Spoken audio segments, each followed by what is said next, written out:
નમસ્કાર બાળ મિત્રો, આજે આપણે ધોરણ 5 વિષય હિન્દી પાઠ 8 ભરત મિલાપ જોઈશું।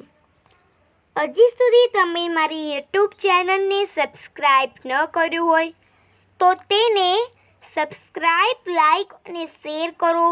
સાથે બાજુમાં આપેલા બેલ આઇકન પર ક્લિક કરો જેથી મારા નવા આવતા એજ્યુકેશનના वीडियोनी नोटिफिकेशन आप સુધી पहुंचती रहे। तो चलो बच्चों, अब हम पाठ 8 भरत मिलाप देखते हैं। बच्चों, यहाँ माता पिता की आज्ञा का पालन करने के लिए राम वन में गए। उनके साथ सीता भी गई। भरत को इस बात का पता चलने पर वे अयोध्या के सिंहासन पर नहीं बैठे, अपितु सिंहासन पर राम की खड़ाऊ रखकर उन्होंने सेवक के भांति राजकाज किया। इसलिए कहा है, भाई हो तो भरत जैसा। इसलिए कि माता पिता की आज्ञा करने का पालन करने भाई लक्ष्मण और राम और भाई लक्ष्मण और पत्नी सीता के साथ वन में गए और भरत अयोध्या के सिंहासन पर नहीं बैठते हैं, अपितु सिंहासन पर राम के खड़ाऊ रखकर वे सेवक की भांति राजकाज करते हैं। इसलिए कहा है, भाई हो तो भरत जैसा। चलो बच्चों, हम इस कहानी सुने। तो वन का एक बाग कुटिया के बाहर राम और सीता बैठे हुए थे। पास ही धनुष बाण लिए लक्ष्मण खड़े थे। दृश्य 1। राम कहते हैं, भाई लक्ष्मण, जरा देखो तो यह आवाज़ कहाँ से आ रही है। लक्ष्मण इधर उधर देखकर, प्रभु, सामने से कुछ लोग आते दिखाई दे रहे हैं। राम, कौन लोग हैं, जरा ध्यान से देखो।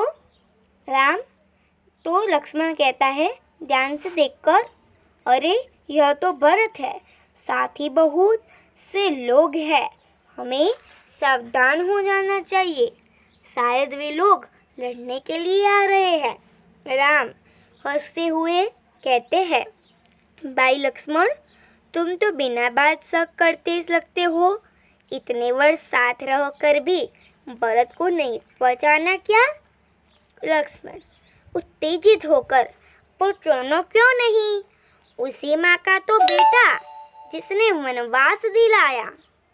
सीता, इसमें बेचारे भरत का क्या दोष। लक्ष्मण कहता है, लीजिए, सब लोग इधर ही आ रहे हैं। दृश्य 2। भरत दौड़ते हुए कुटिया के निकट आते हैं। उनकी आंखों से आंसू बह रहे हैं। वे राम के चरणों में पड़ते हैं और राम भरत को उठाकर गले लगाता है। भरत कहता है रोते हुए, मुझे क्षमा कीजिए प्रभु, आपको वनवास दिलाने में मेरा कोई हाथ नहीं। आप मुझसे बड़े हैं, आप ही को राजा बनाना चाहिए। मैं आपको लेने आया हूँ, आप सब अयोध्या चलिए। इन नगरवासियों की भी यही इच्छा है, निराश न कीजिए प्रभु। राम कहता है, भाई भरत, मैं तुम्हारा प्रेम देखकर प्रसन्न हूँ, किंतु मैं माता पिता की आज्ञा का पालन करने हेतु वन में आया हूँ। वनवास पूरा करके ही लौटूंगा। एक नागरिक, नहीं प्रभु, आपको हमारे साथ चलना ही होगा। आपके बिना प्रजा दुखी है, प्रजा को सुखी रखना राजा का कर्तव्य है। राम कहता है, नगरजनों, इस समय माता पिता का आज्ञा का पालन करना ही मेरा सबसे बड़ा कर्तव्य है। भरत मेरा भाई है। जब तक मैं वनवास पूरा करके नहीं लौटूंगा, तब तक भाई भरत आप सबके सुख दुख का ध्यान रखेगा। आप उसे राजा माने, यह मेरा आदेश है। भरत कुछ सोचकर, अच्छा प्रभु, जैसी आपकी आज्ञा, पर मेरी एक विनती है, उसे स्वीकार करें। राम बोलो, क्या चाहते हो? भरत मुझे आप अपने पाँव की खड़ाऊ दे दे। राम खड़ाऊ? खड़ाऊ को तुम क्या करोगे? भरत उन्हें सिंहासन पर रखकर आपके लौटने तक सेवक की तरह राजकाज करूँगा। भरत का प्रेम देखकर राम, सीता और लक्ष्मण गदगदित हो जाते हैं। रामचंद्र आगे बढ़कर भरत को गले लगाते हैं और खड़ाऊ लेकर भरत तथा नगरजन राम और भरत की जय बुलाते हुए विदा होते हैं। बच्चों, तो यहाँ हम शब्दार्थ देखते हैं। तो शब्दार्थ में कुटिया तो झोपड़ी, शायद तो कदाचित, शक तो शंका, दोष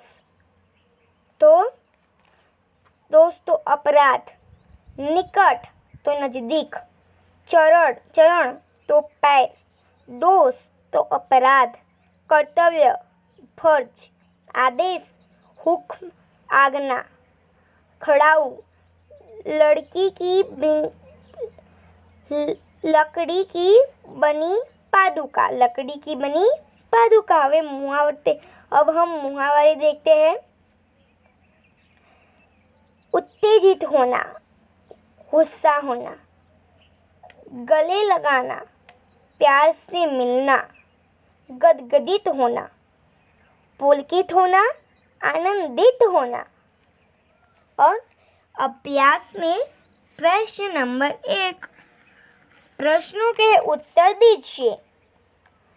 भरत को आते हुए देखकर लक्ष्मण को क्या शंका हुई? उत्तर, भरत को आते हुए देखकर लक्ष्मण को शंका हुई, शायद वो लोग लड़ने के लिए आ रहे होंगे।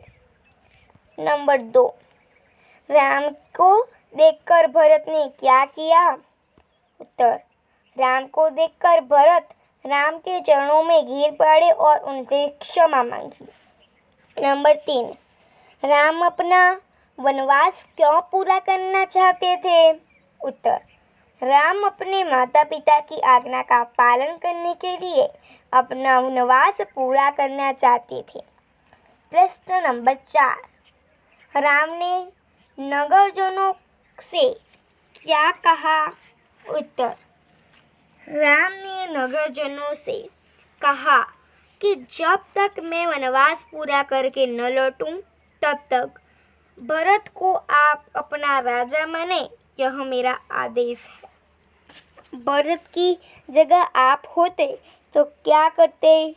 उत्तर, भरत की जगह मैं होता तो नंबर 1, राम को लेकर अयोध्या लौटता।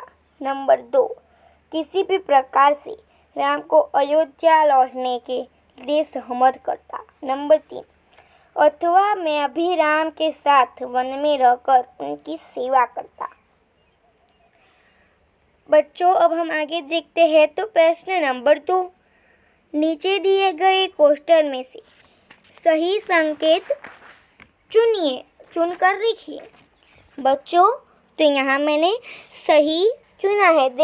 आप देखो तो हमारा पहला चित्र है वो है हॉस्पिटल का, दूसरा है वो है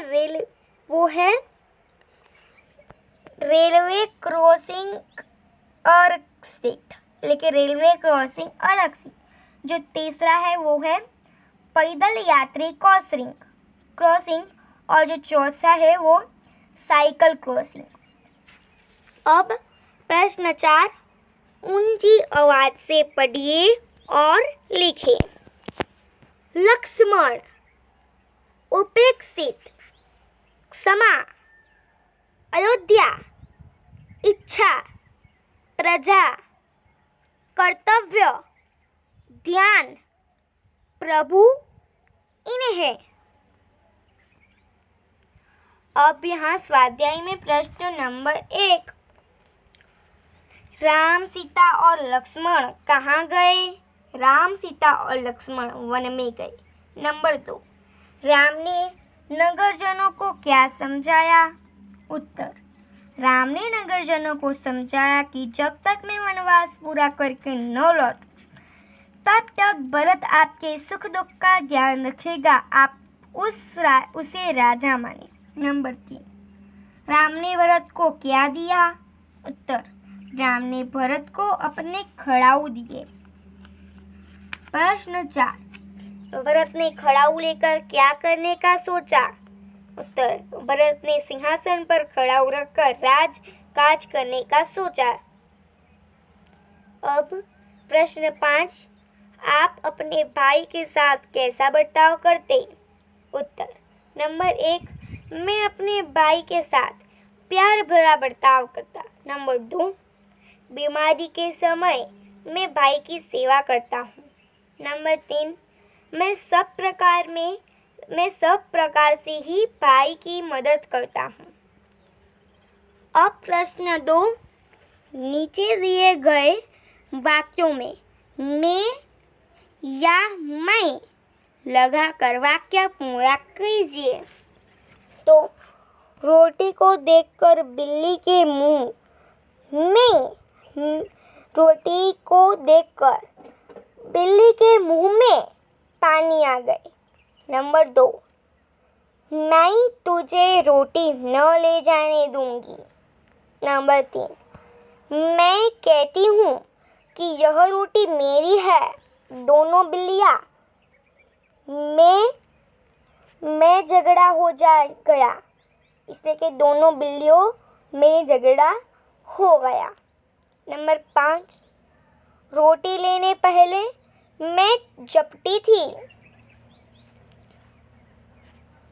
अब प्रश्न नंबर 3, जल, थल और पेड़ों पर रहने वाले पशु पक्षियों के नाम अलग अलग लिखिए। जल में रहने वाले तो बतख, मछली, मगर, केकड़ा, कछुआ। थल पर रहने वाले तो शेर, भालू, खरगोश, कुत्ता, गधा। पेड़ों पर रहने वाले बंदर, उल्लू, गिलहरी, बया, गिद्ध। बच्चों, यहाँ से हमारा यह पाठ समाप्त होता है। धन्यवाद।